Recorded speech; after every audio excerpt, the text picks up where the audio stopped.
Page number है book का, जहाँ लास्ट मैंने स्टॉप किया था वहीं से अब आगे कंटिन्यू करते हैं। थ्योरम 3 है, ठीक है। जो लास्ट हमने एक थ्योरम 2 किया था और उसके साथ 2 करोलरीज भी थी। बेसिकली ये उन करोलरीज से ही आगे मतलब हम इसको एक्सटेंड कर रहे हैं, उसको जनरलाइज कर रहे हैं, ठीक है।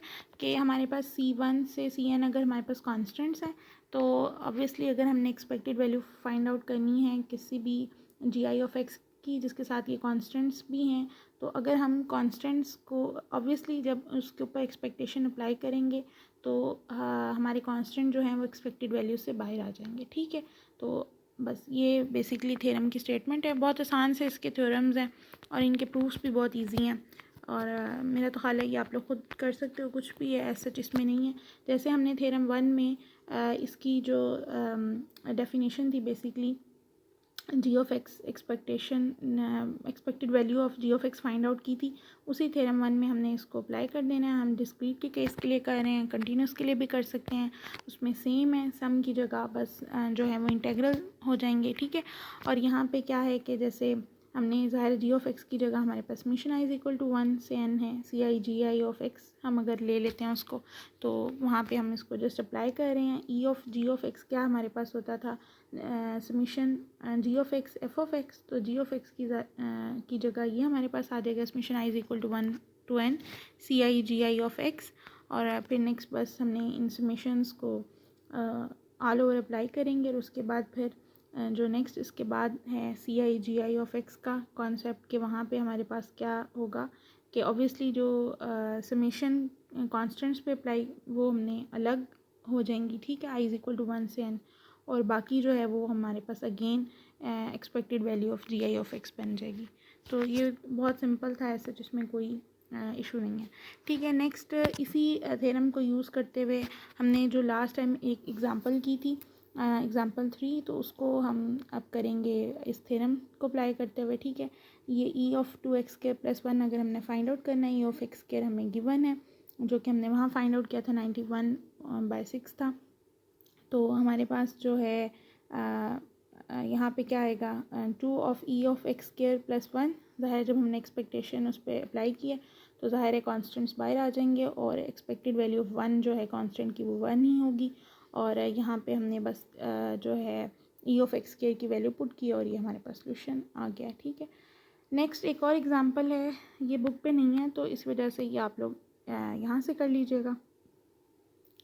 अगेन हमारे पास ये टेबल गिवन है x और f(x), ठीक है। हमने e(x), कैपिटल E(x)² और कैपिटल जो है e(4x²) एंड e(3x + 2x²) हमने फाइंड आउट करने हैं, ठीक है। तो हमने सिंपली e(x) क्या होगा हमारे पास, ज़ाहिर है ये तो बहुत सिंपल है कि 0 को 0.2 से मल्टीप्लाई कर दें, +1 को 0.1 से, इस टेबल में हर वैल्यू को 2 को 0.4 से, 3 को 0.3 से, ठीक है। तो ये हमारे पास 1.8 आ जाएगा। इसी तरह e(x² जब हमने फाइंड आउट करना है तो तब हमने उसी इफेक्ट को यूज़ करते हुए जो उसने ऊपर हमें जैसे हमने लास्ट वाले एग्जांपल में भी बताया था कि ज़ाहिर है x का स्क्वायर है ना, तो ये बेसिकली अब x से ही रिलेटेड है ये फंक्शन, तो बस हमने उस फैक्ट को यूज़ करते हुए इसको कर लेना है कि ज़ाहिर है x का स्क्वायर मतलब 0 का स्क्वायर, 1 का स्क्वायर, 2 का स्क्वायर, 3 का स्क्वायर, और बाकी ज़ाहिर है जो इनकी प्रोबेबिलिटी डिस्ट्रीब्यूशन है वो तो वही रहेगी, उसमें तो कोई चेंजिंग नहीं आएगी।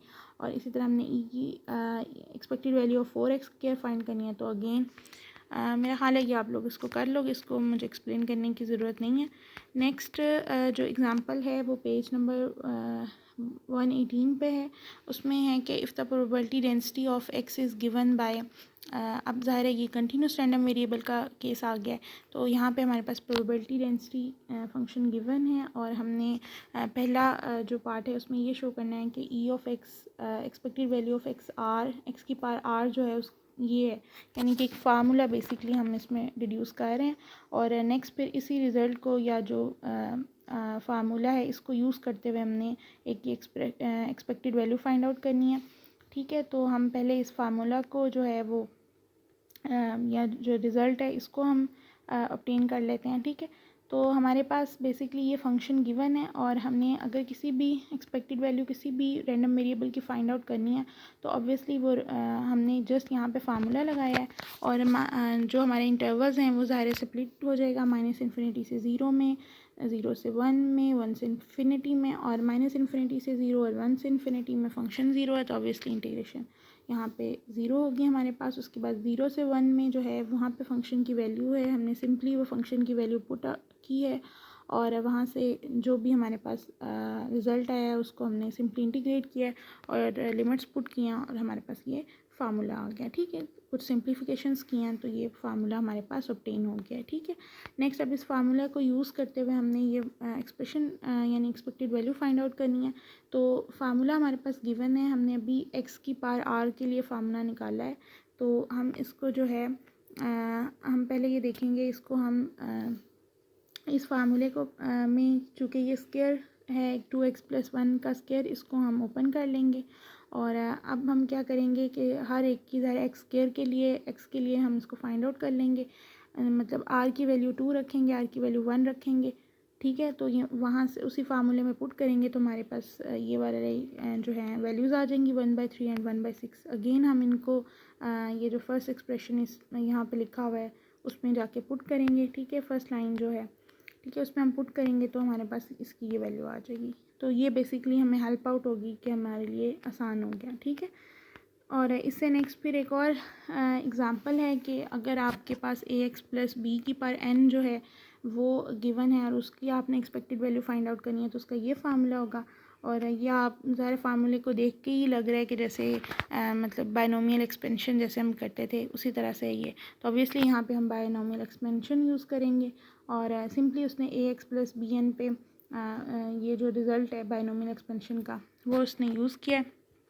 वो यूज़ करते हुए ये उसने लिखा है और उसके बाद उसने एक्सपेक्टेड वैल्यू इसके ऊपर अप्लाई की है, जो कि हम अभी जो रिज़ल्ट आज हमने पहले पढ़ा है कि जितने भी कांस्टेंट्स हों, ठीक है, वो सारे आपके कांस्टेंट्स बाहर आ जाएंगे और एक्सपेक्टेड वैल्यू आपकी सिर्फ x जो भी आपका x होगा, चाहे x की पावर है या कुछ भी है, ज़ाहिर है रैंडम वेरिएबल को हम x से डिनोट कर रहे हैं तो वो आपका जो भी फंक्शन होगा x का उसके ऊपर अप्लाई हो जाएगा। ठीक है, तो ये ऐसा कोई इसमें डिफ़िकल्टी नहीं थी।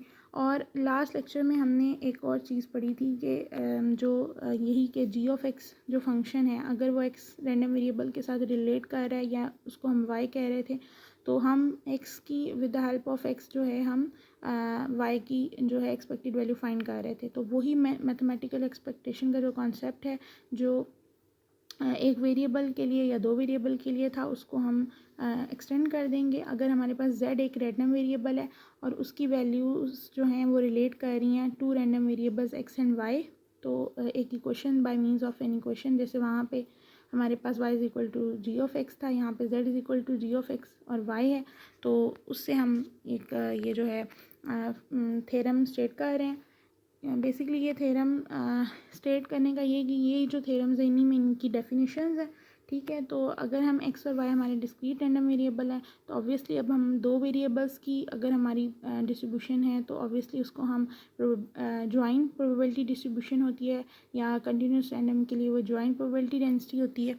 तो वो हमने यहाँ पे जो है अगर हमने एक्सपेक्टेड वैल्यू फाइंड आउट करनी है g(x) y की, जब वो डिस्क्रीट रैंडम वेरिएबल हैं तो ऑब्वियसली समीशंस आ जाएंगे x और y दोनों पे और यहाँ पे हमारा g(x) y जो भी फंक्शन हमने लिखा हुआ है जो तीसरा रैंडम वेरिएबल z है, ठीक है, in terms of x and y लिखा हुआ है वो हम यहाँ लिखेंगे और f(x) y जो भी x और y रैंडम वेरिएबल्स की जो जॉइंट प्रोबेबिलिटी डिस्ट्रीब्यूशन होगी उसको हम जो है वो यहाँ पे लिखेंगे। ठीक है, और हम सिंपली इसको फाइंड आउट कर लेंगे। इसी तरह कंटिन्यूस के केस में है। ठीक है, तो और हम यही बात है कि ये जो थ्योरम है इसको हम finite number of random variables पे जो है इसको अप्लाई कर सकते हैं और जो हमने अभी यहाँ पे ज़ाहिर एक लिया है तीन रैंडम वेरिएबल्स हैं, यानी कि एक रैंडम वेरिएबल दो रैंडम वेरिएबल्स के साथ एसोसिएट हो रहा है। इसी तरह से हम इसको मज़ीद जो है finite number of random variables पे जनरलाइज कर सकते हैं। ठीक है, नेक्स्ट अब इससे रिलेटेड हम एक एग्जांपल करते हैं। यहाँ पे एक थोड़ी सी करेक्शन करनी है आप लोगों ने। एग्जांपल 8 है बुक पे, find the expected value of g(x) y = x + y। यहाँ पे उसने एग्ज़ाम्पल की स्टेटमेंट में मिसिंग ये है कि उसने ये रेफरेंस नहीं दिया कि वो कौन सी एग्ज़ाम्पल को यूज़ कर रहा।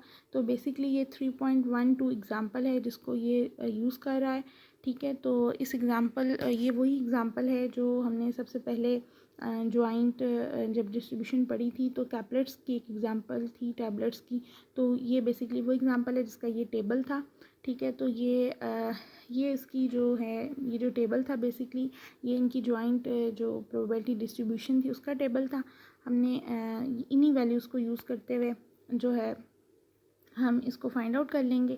अब E of x plus y हमने फाइंड आउट करना है तो ऑब्वियसली हमने इस पर सिंपल जो है डेफिनेशन लगाई है, एक्स और वाई दोनों पे समीशंस होंगी और ऑब्वियसली ये 0 से 2 तक जा रही थी क्योंकि हमने 2 टैबलेट सेलेक्ट करनी थी, ठीक है। तो x plus y into f of x y होगा। एक्स प्लस वाई में हम वैल्यूज़ पुट करते जाएंगे, जैसे जैसे वेरिएशन देंगे ज़ाहिर है एक्स और वाई की जो वेरिएशन आएगी पहले दोनों 0 0 आएंगे, फिर 0 1 आएगा, फिर 0 2 आएगा, फिर 1 0, फिर 1 और 1 एंड फिर 2 एंड 0 जो भी यहाँ पे पेयर्स बन रहे थे टेबल से भी आप लोग देख सकते हो और इनकी वैल्यूज़ जस्ट आप पुट करोगे तो ये आपके पास रिजल्ट आ जाएगा।